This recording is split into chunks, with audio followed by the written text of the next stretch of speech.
Hey.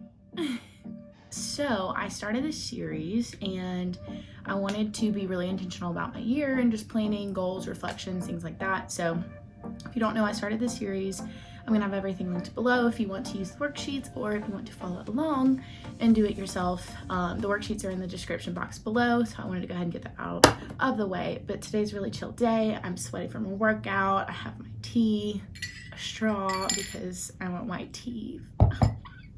And I'm gonna go ahead and get started with just kind of a reflection of January. So the first thing is kind of following up on the priorities that I made last video just for January in general.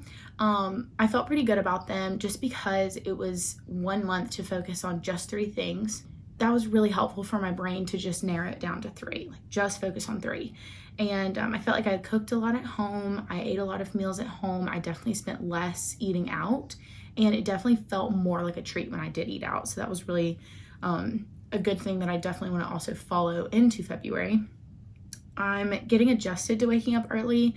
So we have dancing workouts every Tuesday, Wednesday, and Thursday at 6:30. So I have to be up by like 5:45 to get ready for those.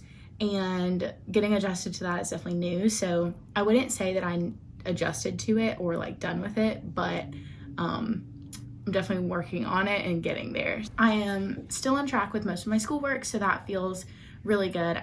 I feel like I'm in a good place. Of course, there's always room to do better in something, but I feel like I definitely prioritize those things.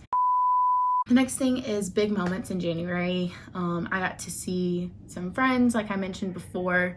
My 2-year anniversary with Zach went so well. We had so much fun. It was a great day. I connected with one of my friends over pizza, and that was just a really great moment. We're both like waiting on a ring, and it was just nice to be like frustrated together.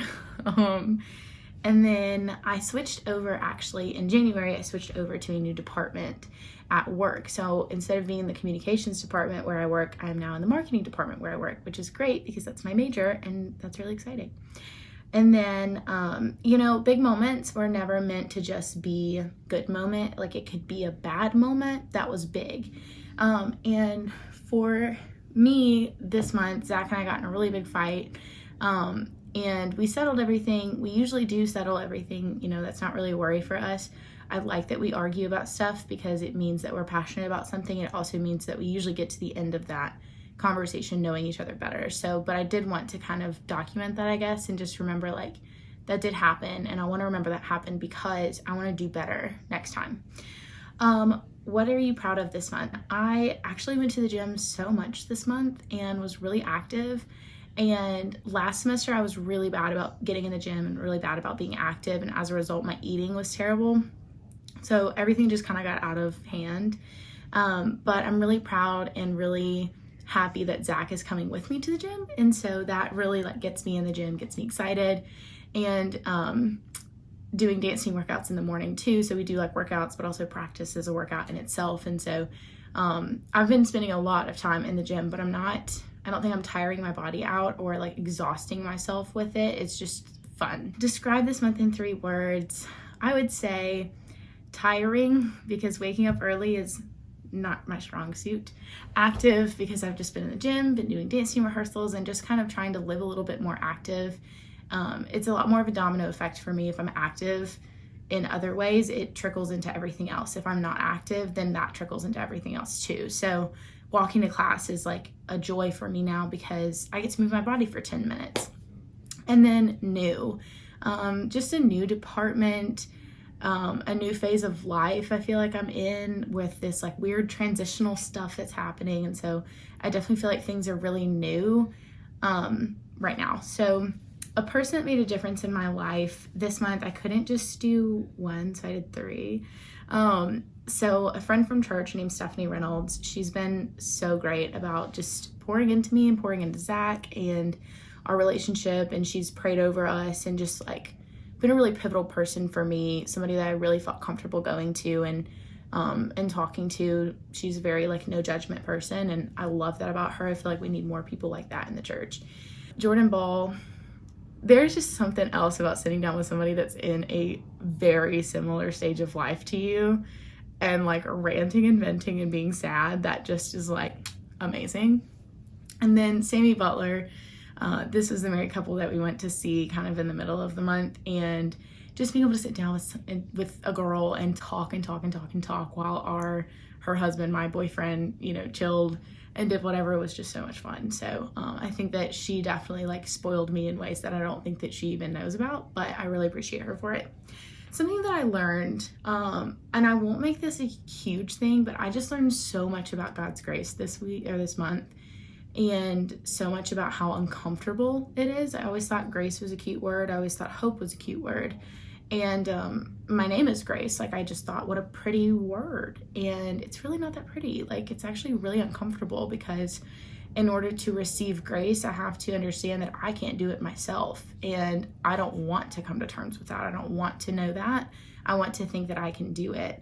And recognizing that I can't. And then, when I recognize that I can't, I need the grace, like that I messed up and I did something wrong.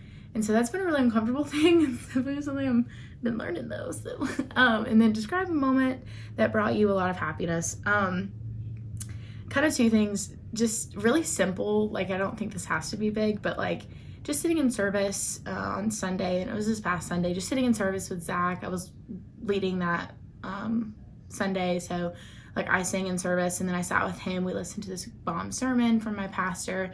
It's just the small moments, being able to smile and kind of nudge each other and be like, you do that, or something stupid, it's just like, it was really nice. And then a few, maybe once or twice a week, I'll get like a slow morning that I just get to like slow down, drink my coffee while it's hot, and like read my Bible and watch a YouTube video and just have fun and slow down a little bit. That's pivotal to, I feel like, the rest of my day going smoothly. And of course, I don't get to do that every day, but whenever I do get to do it, it's a lot of fun. So that kind of is January. Now into February's priority planning. So my first priority for February would be intentional distraction-free date nights. I am so bad about looking at my phone on date nights and just like not being present, and that's not fair to Zach. And so I want to make sure that like, if I set the date is set, I'm doing that, we're having a date night, that I'm intentional about it, like planning it, making sure that he feels loved and he feels, special, and also just making sure I'm not distracted with other things, because it's really discouraging when you're the other person. And I know that he's definitely like made a few comments about like, you're on your phone again, like, so I know it's something that bothers him, and it's something that bothers me too, but I want to start learning how to disconnect from my phone and actually just like be present. I want to start taking like one day a week and just focusing on like self-care. Sometimes I think self-care gets like this cute little like pamper thing, and there's a difference between self-care and pampering. What I kind of mean is more like pampering. Like, I just want to take like one night a week, a couple hours, maybe 1 or 2 hours before I go to bed, do a face mask, watch a YouTube video, like read a book, and just do things that are actually really fulfilling to me. And I think that would make like a huge difference in the way that my day goes. And then the last one is just getting physically stronger. I want to keep getting in the gym, but I don't want it to just be focused on getting in the gym. I want it to be focused on like, I just want to be stronger. I want my muscles to like, be able to handle more, and I'm excited about seeing that progress the more that I'm in there. Some big events for this month. I am just celebrating a lot of friends, got a baby shower, and just some birthdays and things like that I'm excited to kind of celebrate with people. Have dance team performances. We weren't sure if we were going to be able to do any performances because of COVID, but we are, and so I'm really looking forward to just getting back in a gym and like getting back in a performance situation. It's been a long time since I performed, and I definitely miss it, so I'm excited about that. And then last kind of big thing is just getting transitioned and getting settled in marketing. There's a lot to learn, and so I am doing a lot of learning and a lot of researching, and it's just an interesting time. My focus or word for the month is care. I think that just being a more caring person, not just like for others, but for myself. Like, I want to care about making sure I'm getting a good meal, making sure that I'm getting my schoolwork done, and like just caring for myself, but also caring for others, making sure that others feel that they're like seen, that they're loved.